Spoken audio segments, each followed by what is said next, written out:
Hi everyone! Today I have a tutorial using the new Urban Decay Naked Cherry collection. Urban Decay graciously sent me this collection, and not only did they send me that, they sent me a huge cherry. I think this is the first time I've ever received a very large cherry in the mail. It was really exciting, and everything was inside of it, so let me show you what's all in this collection. So there is, of course, a Naked palette. This is the Urban Decay Naked Cherry palette. It is, as you might expect, rosy tones, cherry colors. It is similar to the Urban Decay Naked 3 palette if you have that one. And then they did release 3 new shades of their Vice lipstick, and those are in cherry packaging as well. They sent 2 new of their 24/7 liner pencils in Black Market and Love Drug, though I will have to confirm if those are new shades exclusive to the Naked Cherry collection, or maybe these are just existing shades that complement the Naked Cherry collection. And then there is a blush and highlight palette as well. So it looks like this, and it's got a nice matte rose blush, a more champagne highlight, and a pretty white, almost subtly purple toned kind of holographic highlight in there. So I have the highlight palette on. I have the blush and I have the white and champagne colors mixed for my highlight. And then in this video, I will show you the eye look I created using the Naked Cherry palette, the 24/7 pencil liners. I'm going to show you all 3 of the lip colors on so you can decide which you would like to complement your, what I'm calling like a chocolate cherry eye look. So if you'd like to see how to create this and see the Naked Cherry palette in action, just keep watching. I've already primed my eyes with Urban Decay Primer Potion in Eden. I always use that, which I do recommend highly. But I'm going to take this first color called Hot Spot. It is a matte ivory shade right there. I'm going to just kind of put that all over my lid and all the way up to the brow bone, just to make sure that there's no like stickiness. It's going to make all the other shadows glide over this better. I don't always do this, but you know, I want to take all the precautions, make sure I use all the colors in here as much as possible. So the next step I always do with any eye look is a crease color. So we can either use the brush it came with, which is kind of cool. It's got like a clear lucite handle. It's the double-ended style that almost, all of the Naked palettes come with. It's got a different format than some. This has got more of like a stiff pencil brush, and then this is more of a crease brush on the other side. So I'm going to use this because it's a little bigger. This is, I think it's a Sigma E40. It's very old and it has rubbed off. I am going to first grab Juicy, which is this peachy color, Juicy Peach. So even though this is a cherry palette, it's got some peach in there too. So I'm going to tilt my head back so I can see the crease of my eye. This is going to be dependent on your eye shape, of course. I have a pretty prominent crease, but I like to tilt my head back, make sure my brush is like pointed directly at it to get right in there, and use just nice casual circular motions. This does not need to be a perfect precision placement. I'm just kind of getting the color in and above my crease. And after you do this, with your head, get my hair in there, head tilted backwards, make sure you look straight on at yourself, or straight on the camera, and make sure enough peaks up, because you do want to make sure you still see that color with your eye open and it doesn't just completely disappear into the crease. So I am bringing it in and out, and also up. In, out, and up. So I'm gonna lay this down, make sure it's nicely blended out, do the same thing on the other eye, and we'll do that. Okay, we have that color Juicy in and above both creases. Now I'm going to go into the color next to it, which is also matte. This is a mauve color, and it's called Feels with a Z. I really like this color. It's probably one of the first ones I noticed when I opened this palette. I'm going to take a stiffer brush. I guess you could say it's sort of a pencil brush, but more of just like a dense crease brush. This is from Makeup Geek. It's very old. I use it a lot in my videos, I notice. I am going to do more of a pinpointed crease, so I'm pointing it right at the crease and making sure this is right in the crease versus in and slightly above, like that peachy color. This is because, you know, the peach color is a little bit lighter and softer, but where we're building depth in the crease, the shadow of the eye, I want it a little darker. So I am doing somewhat of the same motion, just smaller little circles and windshield wiper motions to build up dimension in that crease. And you can take this a little bit on the outer corner of your eye too. This color we're kind of using to just further like sculpt out the contours of your eye or your bone structure. So again, doesn't have to be super perfect. We just want this to be like a nice, soft, defined definition. Does that make sense? Defined definition? No, it does not. All right, before we add another color on top, I do want to take that color on the bottom as well. So I'm going to grab Feels and drag it across that lower lash line, making sure I connect it with this outer corner here, because we, like I said, want to carve out the shape of our eye. You don't have to bring this all the way across. I wouldn't. In fact, I would just kind of stop it like right past the inner half of your iris and just make sure you're always doing upwards angles. I don't think you ever would want to make your eye look sad and droopy. Same thing over here, connecting it with that corner, dragging it across. Helps to look up and away from your brush if this feels weird. All right. And again for the lower lash line, because I kind of want to get better about doing more on the lower lash line. In general, my style is to go lighter there, but I think it's still part of your eye. It's still fun space to play with. So I'm going to take another matte color. I've used all matte colors in this palette so far. This is Bing. It's this one right here. I can't tell if I'm pointing to the right one. It is more of a purpley shade. I'm going to use the smaller end of the dual-ended brush that comes with this and do that more in the center. So like where we stopped that Feels color, I'm going to kind of continue on from there and bring this inwards.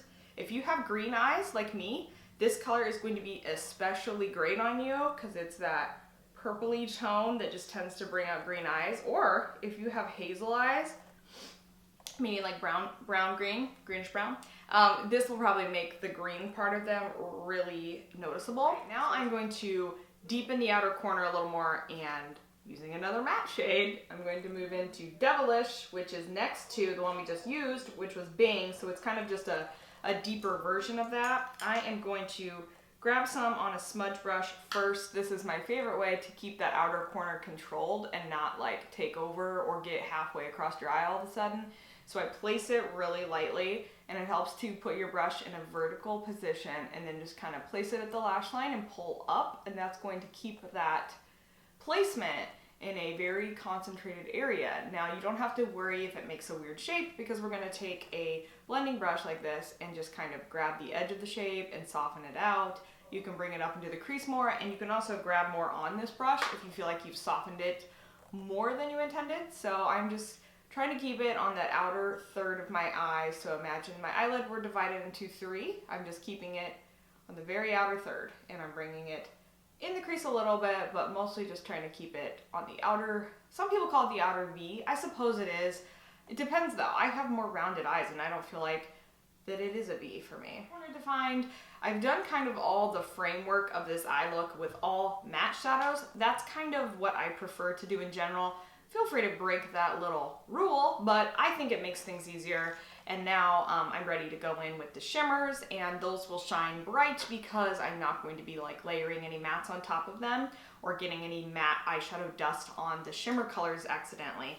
Something that I do a lot on clients, and I think it might be fun to try because we have the ability with this palette, is to take a matte ivory shade, so kind of the one we primed our eyelids with, and before we lay down a shimmer on the lid, use this to sort of add a base layer that's going to make any color you put on top of it that much brighter. So it's almost like using a white eyeshadow base before you do a really vivid color, because you want to keep the color bright and you don't want any of the color below it to interfere. So I'm just kind of pressing this on with the flat brush so that I've got that kind of like an underpainting. I don't know if that's the right word. It's an undercarriage. This color was very interesting to me. It's called Turn On, and I totally thought that it was going to be more of like a champagne gold, and I thought, oh, that's nice, they put that in the palette to mix it up, but when you put it on, it's very much a rose gold. So We're gonna take that one now and press that over that ivory matte. And it is a little more of a champagne color, but it's not gold. I would not consider this as gold or as taupey as it looks in the pan. I feel like with a brush, I'm maybe not getting as much of the shimmer as I would like either. So I might go and like take my finger. Yeah, do you see how much more metallic that is when I took my finger and pressed it on? A lot of shadows are like that, shimmer shadows that is. Some do better with your finger. Almost most shimmers will look more pigmented that way. Sometimes they don't like brushes. So, got that on the center now, and I'm going to brighten up those inner corners even further because they do have quite a bit of shadowing and redness and rosiness. So I don't want to make this feel too closed in or anything. So I'm going to take a smaller brush. This is like a little pencil brush from Sigma. What is this? Pencil E30. So I'm going to take, I'm blowing on this palette because it's mine. I would never do that if I was going to use it on a client, FYI. So I'm going to take Bang Bang. It is a pinky shimmer, and I'll do that on the inner corner, and it is a little more shimmery than, say, that Turn On shade that we just put on the lid. It's more pink as well. I'm gonna put that on the inner corner. Okay, so I did the liner effect on this eye because it was easier to do off camera, make sure I liked what I was doing. And I'm using the two new liners that are in this Naked Cherry collection. So it's their classic 24/7 eye pencil formula, which is amazing. If you need an eyeliner, get this one. There's Black Market, which is a black, but it's almost like a muted black. And then there is Love Drug, which is more of a purpley burgundy shade. So I've got Black Market on the outer part. I brought it over almost halfway, I'd say, and then I took Love Drug, the more burgundy one, and I filled in and sort of like did an ombre where they met, and you can bring that one a little bit more inner corner if you'd like. If you have big rounded eyes like me, you might need to do that. So I think it's easiest to do that outer wing first with the black pencil. So watch your lower lash line, see where it comes up. So if it were to continue, we're going to just bring it up, and you're gonna have to probably go higher than you feel. Like that probably looks ridiculous, but that's closer to what we want. So, I mean, it's hard to get your wings even. I'm gonna not talk while I do it. That's going to help me a lot.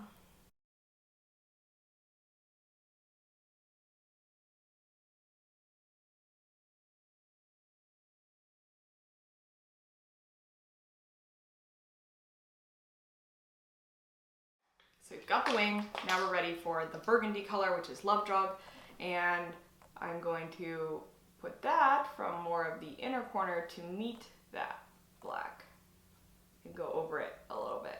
When you go over it, it's just going to give you more of that ombre effect.